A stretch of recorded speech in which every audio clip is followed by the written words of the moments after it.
Shalom Aleichem, paz seja convosco. Você está no Israel para Jesus, programa dedicado a compartilhar informações e conteúdos sobre o povo judeu. Aqui falaremos sobre os desafios e bênçãos do trabalho de evangelização, sobre a história e costumes e a cultura milenar judaica, como também encorajar você a se unir a nós nesta tarefa tão sublime e especial de fazer o nome de Jesus conhecido entre judeus e gentios. Hoje a gente vai falar um pouco sobre cultura, sobre costume judaico, mas também temos conteúdo bíblico que virá no programa de hoje.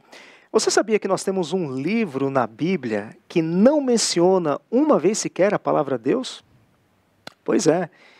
Por causa disso, houve no período da história alguns que questionaram se realmente seria um livro dotado de inspiração divina e, portanto, se de fato deveria ser integrado na Bíblia Sagrada. Embora não vejamos a menção do termo Deus em todo este livro, é evidente a ação divina do início ao fim, guardando o povo judeu e mantendo o curso da história e os seus propósitos. Estamos falando do livro de Esther. Pois é, nele encontramos o motivo pelo qual os judeus em todo o mundo comemoram a festa de Purim, que no nosso calendário este ano aconteceu nos dias 16 e 17 de março. E é sobre esta festa judaica que vamos conversar e apresentar para vocês no programa de hoje. Mas antes, vamos fazer uma retrospectiva do livro bíblico de Esther. O livro bíblico de Esther há dois personagens em destaque. Nós temos a figura de Mordecai, que era um judeu da tribo de Benjamim, mesma tribo do apóstolo Paulo. E também temos no livro uma personagem muito especial, que é a órfã Hadassa, ou Esther, que era filha adotiva de Mordecai. A história se passa entre os anos 486 e 465 a.C., no período do Império Persa, que se estendia desde a Índia até a Etiópia, cujo rei era Assuero, e que comandava todo este império a partir da cidade de Suzã. Certa vez, Assuero decidiu dar um grande banquete para todos os príncipes, magistrados e a todo o povo também, e convocou a presença da rainha Vasti para que pudessem ver a extrema beleza dela, Porém, ela se recusou ir ao banquete e o rei, muito furioso, destituiu Vasti do posto de rainha do império. Com a vaga em aberto, eis que surge a bela judia Esther. Esther achou graça aos olhos do rei, que lhe concedeu a coroa real e a fez rainha em lugar de Vasti. Tempo depois, o rei promoveu Amã. Amã era um serviçal do rei, um gentio, um persa, a um posto elevado acima dos príncipes, uma espécie de primeiro-ministro. E por causa disso, todos os servos do rei se prostravam diante de Amã em forma de reverência. Afinal, agora ele era uma autoridade. Mas o judeu Mordecai não se inclinava e nem se prostrava aos pés de Amã. Ao saber disso, Amã ficou muito irritado com Mordecai e, ao saber que ele era judeu, decidiu não apenas acabar com a vida dele, como também de todos os judeus que havia no império. Ele expôs seu plano ao rei Assuero, que achou a ideia a princípio bem razoável e decretou a execução de todos os judeus em todas as províncias do império. O versículo 13 do capítulo 3 de Esther nos diz: enviaram-se as cartas por intermédio dos correios a todas as províncias do rei, para que se destruíssem, matassem e aniquilassem de vez a todos os judeus, moços e velhos, crianças e mulheres, em um só dia, no dia 13 do 12º mês, que é o mês de Adar, e que lhe saqueassem os bens. De fato, o plano aqui era a destruição total dos judeus. E nós encontramos aqui um fato intrigante. Por que boa parte dos judeus estavam residindo fora de Jerusalém, nas províncias do Império Gentil Persa? Porque se tratava dos judeus da dispersão, que foram transportados de Jerusalém por Nabucodonosor, quando este levou parte do povo cativo para a Babilônia. É por isso que havia uma quantidade considerável de judeus vivendo nestas partes do mundo gentílico. Ao saber disso, Mordecai ficou extremamente triste e clamou amargamente ao caminhar pela cidade. Mordecai teve então a ideia de recorrer a Ester, que além de ser sua parente, era autoridade no império pelo fato de ser a rainha e poderia ter certa influência com o rei na tentativa de revogar a decisão de extermínio dos judeus. Ester então convidou o rei Assuero e Amã para um banquete para que pudesse falar a respeito de sua petição. E no meio de tudo isso, o rei Assuero descobriu que 2 de seus servos eunucos haviam tramado assassinar o próprio rei e quem havia impedido tal ação denunciando esses intentos dos eunucos foi justamente o judeu Mordecai, que estava condenado à morte juntamente com o seu povo pelo próprio rei. Assuero então não viu outra forma de retribuir a Mordecai, senão exaltando com vestes reais que o rei costumava usar, colocou sobre ele a coroa real, honrando Mordecai numa passeata pela cidade, montado a cavalo. Chegou então o grande dia do banquete que Ester havia preparado. E o rei perguntou a Ester qual então seria este seu pedido, pois ele estava disposto a concedê-lo.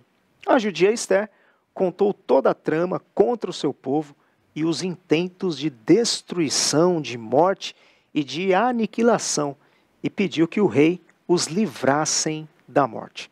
Assuero perguntou quem havia orquestrado tal coisa, e sem hesitar, Ester disse que foi o primeiro-ministro do império, Amã. O rei ficou extremamente furioso com aquele que era seu braço direito e decretou a sua morte. Amã foi enforcado na mesma forca que ele mesmo havia preparado para Mordecai. O rei tirou o seu anel, que antes estava nas mãos de Amã, e concedeu a Mordecai, que passou a ser superintendente da casa.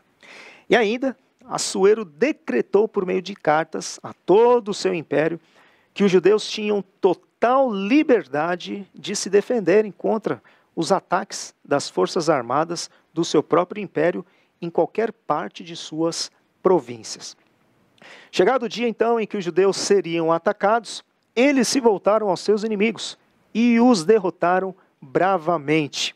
Com os inimigos derrotados, os judeus comemoraram realizando grandes festas e banquetes nos dias 13 e 14 de Adar do calendário hebraico.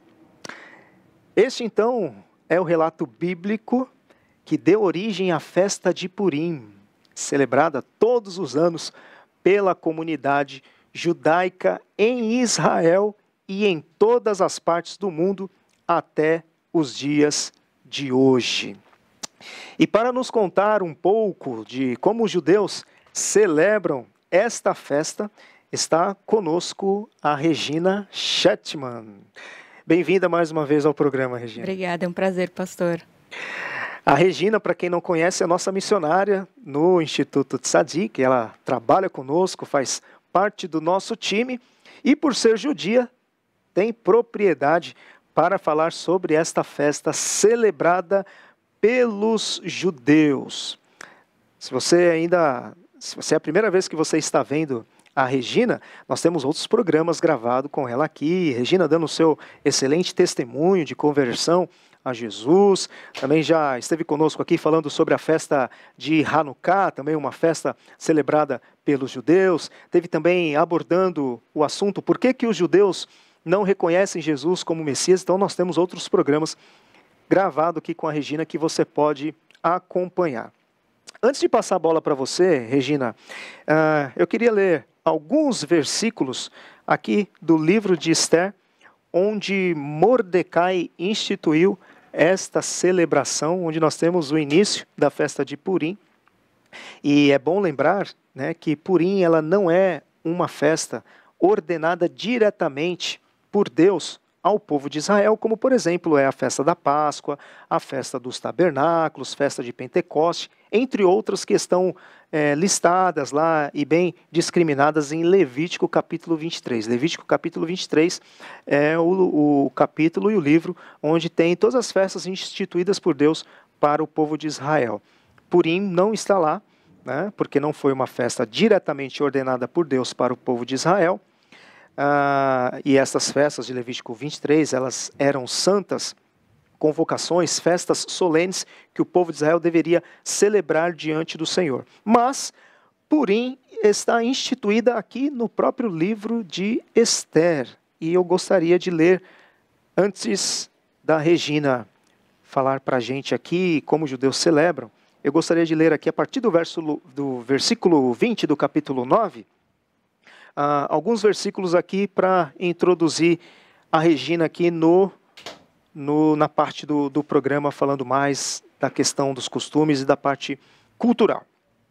O versículo 20 então diz: Mordecai escreveu estas coisas e enviou cartas a todos os judeus que se achavam em todas as províncias do rei Assuero, aos de perto e aos de longe, ordenando-lhes que comemorassem o dia 14 do mês de Adar e o dia 15 do mês todos os anos.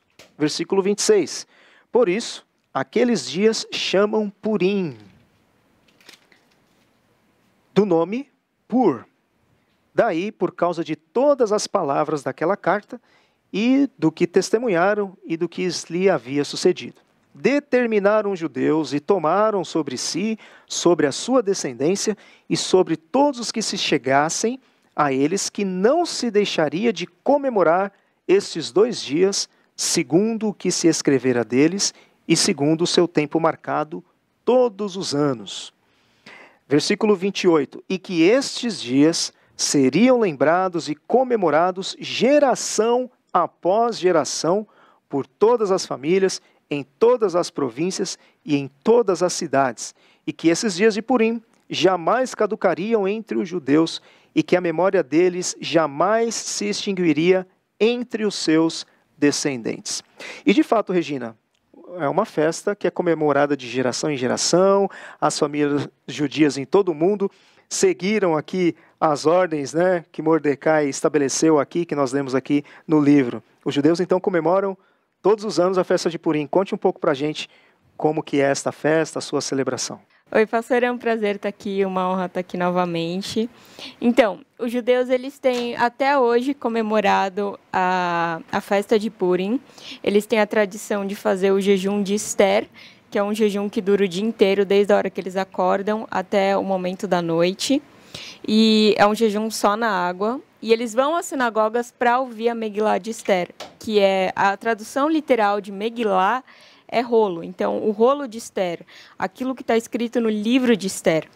E essa história de Esther é lida por um razão, que é um condutor de reza, tem que ser um menino acima de 13 anos de idade, e que seja um ortodoxo, seja alguém que cumpra as mitzvot, né, que cumpra os mandamentos de Deus segundo o padrão judaico.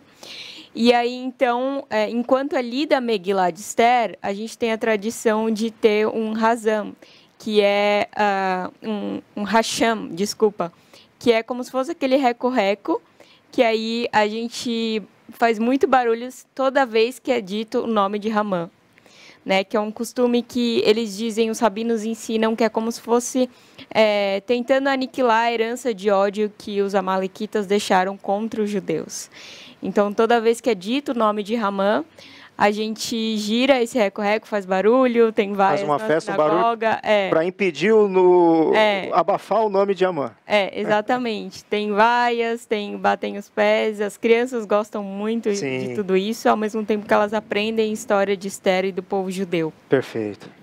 E como você disse no versículo, né, em Esther 9:22, uma das tradições que a gente tem é de você fazer cestas de comida de diferentes tipos de alimento e entregar para amigos e para pessoas necessitadas, né, que a gente chama que é a mitzvah Mishloat Manot, que é literalmente envio de porções. Como diz no versículo 9:22, do capítulo 9, versículo 22, que enviassem porções uns aos outros e presentes para os pobres. Então, os judeus eles veem até hoje isso como uma mitzvah, ou seja, como um mandamento de você entregar, seja dinheiro, seja alimento mesmo para aqueles que não têm condições. E é uma festa muito alegre. Então, os judeus eles se fantasiam, né, a simbologia da fantasia é porque, assim como o nome de Deus estava oculto no livro de Esther, eles usam a fantasia como se eles estivessem também nesse estado de esconder a sua identidade, de esconder a si mesmos. E Esther que escondeu a sua identidade até o momento oportuno. Hoje em dia, em Israel, a gente acaba comparando o Purim como se fosse um carnaval israelense. Certo. Mas ainda existem os ortodoxos que fazem isso, que usam as fantasias exatamente para fazer essa lembrança ao que Deus fez e quem Deus realmente é, que tira um pouco desse sentido de festa por festa, mas de voltar a lembrança de passar de gerações para gerações de quem Deus verdadeiramente é. Embora seja, podemos dizer assim, a festa mais secular, vamos dizer assim, do judaísmo, mesmo assim o caráter daquilo que Deus fez de preservação do povo, né, estabelecido ali em Esther, isso também é preservado, né, por parte dos judeus religiosos. Não é também apenas só um oba-oba por parte dos judeus, mas há também essa compreensão, né? Sim, exatamente, exatamente. E a gente tem um doce muito famoso nessa festa, que é o Osnei Amam, que é a gente chama, né, orelha de Amã, que é uma massa recheada. O original é de geleia ou semente de popola, só que ultimamente tem de Nutella, tem de chocolate, tem vários tipos. Você vê em várias lojas judaicas, em Israel está cheio e é uma delícia. Parece que com exceção de Yom Kippur, que tem que ter jejum a todo tempo, as outras festas sempre tem, né? Coisas saborosas para comer, né? E Purim não fica fora disso. Exatamente. Tem comidas específicas em cada festa e tem muita reunião de família para celebrar, para se contar a história do que está se tratando, aquilo que a gente está celebrando. Como é que chama mesmo esse... Osnei Amam. Orelha de Amã. Orelha de Amã. Orelha de Amã. Isso. E é interessante, né? Porque a gente vê o Israel secularizado, que tem acha que é como se fosse um carnaval israelense, mas da mesma forma que a gente vê um remanescente dentro da história de Esther, convocando um jejum, trazendo o povo para se voltar para Deus, existe um remanescente em Israel que está tentando anunciar para o povo, não, existe um Deus, existe alguém que está lutando por nós. Embora muitos deles, os olhos ainda estejam cegos e não consigam reconhecer o Messias, Jesus como Senhor e Salvador, eles estão clamando, eles estão buscando. E eu acredito que é que nem na história de Esther, né? Deus está se fazendo escondido para na hora certa se revelar. Sim, perfeito. E você falou bastante sobre essa celebração que acontece em Israel, né? Isso. Mas isso é em todo lugar do mundo, né? Aqui no Brasil, no nosso calendário, dias 16 e 17 de março foi comemorado, então, o Purim. Isso em qualquer lugar do mundo os judeus estão celebrando, né? Em qualquer lugar do mundo. A data judaica é 14 de Adar, né? E como sempre tem uma diferença do calendário gregoriano, eles sempre veem que data que vai ficar aí, mas todos os judeus do mundo inteiro, eles celebram de alguma forma. Nem que seja aquele judeu, como a gente disse até agora, mais secularizado, ele vai se fantasiar, ele vai comer os Neyamam, ele vai de alguma forma contar a história de Esther, ouvir a história de Esther na sinagoga. Então, isso é uma coisa que o judeu tem muito enraizado, que é manter a tradição. Perfeito, perfeito. E existe, a leitura é feita dentro da sinagoga mesmo? Dentro das sinagogas. Nos dias que caem, 2 dias de festa são celebrados. Dia 16 é o jejum de Esther E também no livro de Esther nós temos aquele momento, né, que quando Mordecai pede para que ela fosse até o rei Assuero para revogar o decreto, né, que havia sido feito de aniquilar os judeus, ela fica meio atemorizada. Falei, bom, se eu me apresentar de qualquer forma diante do rei, eu vou ser morta.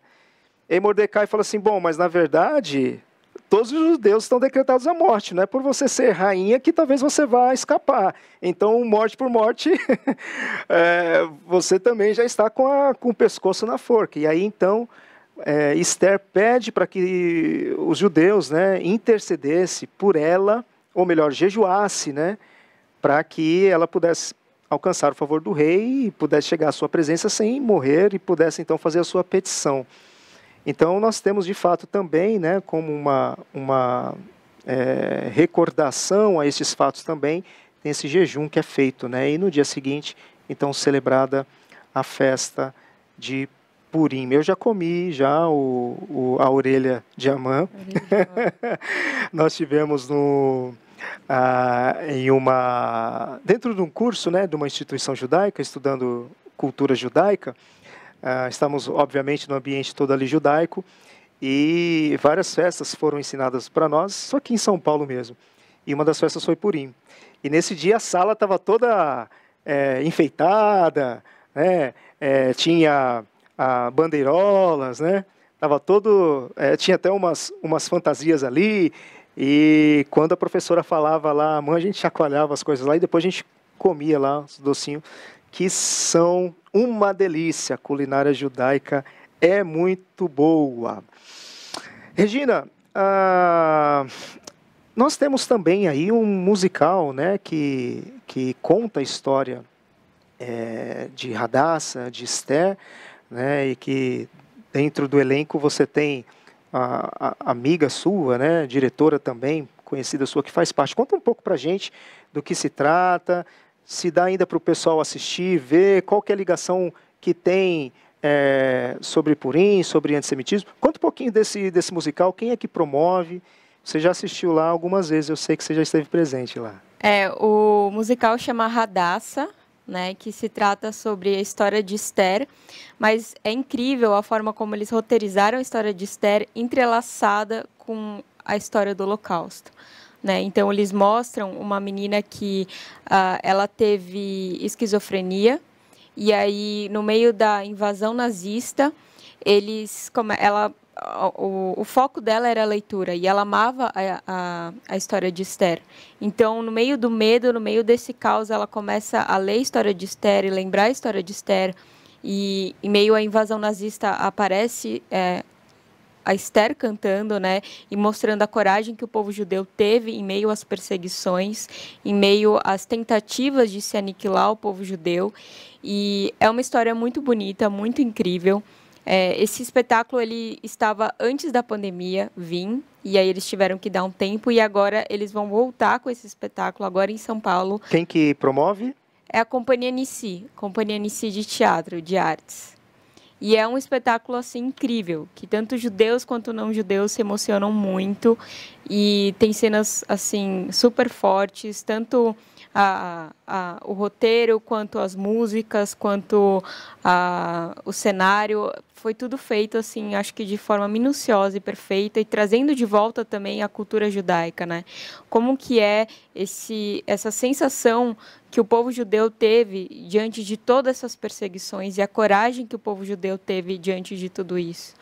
E eu acredito muito que a frase-chave do livro de Esther é: quem sabe não foi para um tempo como esse, né, que você está nessa posição que você está. E eu vejo muito a igreja dessa forma, né, posicionada, chamada para um tempo como esse, e Esther foi posicionada naquele lugar para interceder, né? Ela estava naquele lugar não só para pedir um favor ao rei, mas eu vejo isso como uma forma de intercessão. A convocação do jejum para trazer o arrependimento para o povo. Porque o que trouxe o favor de Deus de volta foi esse arrependimento que o povo teve diante desse jejum. Eu queria ler, eu até separei, eu lembrei de uma passagem que eu gosto muito, que está em Deuteronômio 4. Fala assim: Hoje apelo para o céu e para a terra como testemunhas contra vocês. Se quebrarem a aliança, desaparecerão rapidamente da terra, da qual tomarão posse depois de atravessar o Jordão. Habitarão ali por pouco tempo e depois serão totalmente destruídos. O Senhor os dispersará entre as nações, onde apenas algum de vocês sobreviverão. Lá em terra estrangeira adorarão deuses de madeira e de pedras feitos por mãos humanas, deuses que não podem ouvir, nem comer, nem cheirar, nem ver. De lá, porém, vocês buscarão o Senhor seu Deus outra vez, e se o buscarem de todo o coração e de toda a alma, o encontrarão. E eu acho que essa mensagem, ela é central no livro de Esther, né? Deus, ele está esperando para ser achado pelo povo dele, pela nação que chama pelo nome dele. Muito bem. Para quem o musical ele ainda está em cartaz? Ele está voltando em cartaz agora. Quem quiser saber mais, entra no site da Companhia Nissi, nas redes sociais, no Instagram, que lá tem onde comprar o ingresso. Tá, então, quiser acompanhar um pouquinho do musical profissional, né, bem elaborado, um roteiro bem interessante, você pode então assistir o musical aí da Companhia Nissi. Tem, inclusive, pastor, a gente fez, né, uma série de lives sobre o antissemitismo através das redes sociais do Instituto Tzadik.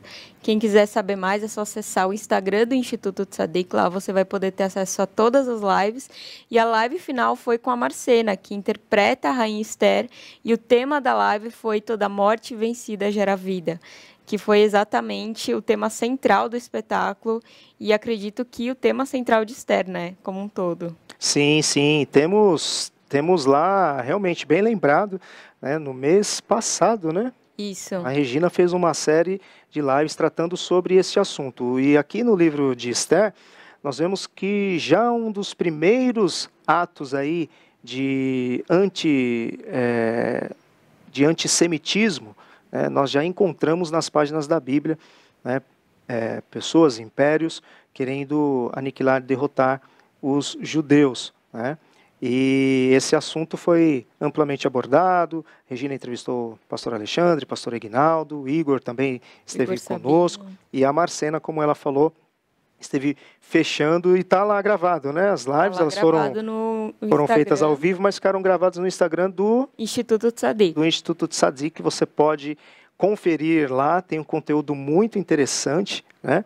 Informações, conteúdo tanto da história bíblica quanto também da pós-bíblica, né? Do que aconteceu com o povo de Israel ao longo dos anos, tanto lá mesmo em Israel como em várias partes do mundo. Aí você aproveita e vê mais conteúdo lá do Instituto Tzadik e como você pode também se unir a nós e se engajar neste trabalho. Considerações finais, Regina, a respeito do que podemos aprender sobre Purim, sobre o livro de Esther. Quais seriam aí suas últimas palavras para deixar para os nossos seguidores aqui que estão nos acompanhando no programa Israel para Jesus? Eu acredito no poder dessa unidade entre a igreja e o povo judeu. E de como foi falado aqui, da igreja se posicionar realmente como intercessora do povo judeu, para que eles reconheçam o Senhor Jesus como Messias, né? A Bíblia, ela diz que Jesus, ele vai voltar quando o povo judeu clamar Baruch Rabá Beshem Adonai, bendito aquele que vem em nome do Senhor. E nós estamos nesse lugar de posição de intercessão para que isso aconteça. E por falar em intercessão, nós encerramos sempre o nosso programa convidando você a orar, né, pelo trabalho realizado não só pelo Instituto Tzadik, mas por outras igrejas e organizações também, que visa levar o nome de Jesus aos judeus, né, porque os judeus, para ser salvo, precisa crer que Jesus é o seu Salvador, o seu Remidor, é o Messias anunciado pelos profetas. E também não apenas interceder e orar pelos judeus, mas também por todos os povos, todas as etnias, conforme diz as Escrituras, né? Todos pecaram e destituídos estão, separados estão da glória de Deus, e há necessidade desse trabalho evangelístico, do trabalho missionário, né? Nós fazemos apenas a nossa parte de levar a semente, né? Quem convence, quem converte é o Espírito Santo de Deus, mas o nosso papel é de anunciar, é de semear, de sermos testemunhas de Jesus aonde quer que nós estejamos, tanto entre judeus como não judeus. A partir da nossa própria casa, os nossos familiares, sempre incentivaremos e encorajaremos você a ser uma testemunha do Senhor Jesus, aonde quer que você esteja. Nós estamos encerrando mais um programa Israel para Jesus e queremos agradecer pela sua audiência, por ficar conosco aqui até o final do programa e Shalom Aleichem e até o nosso próximo programa. Deus abençoe cada um de vocês.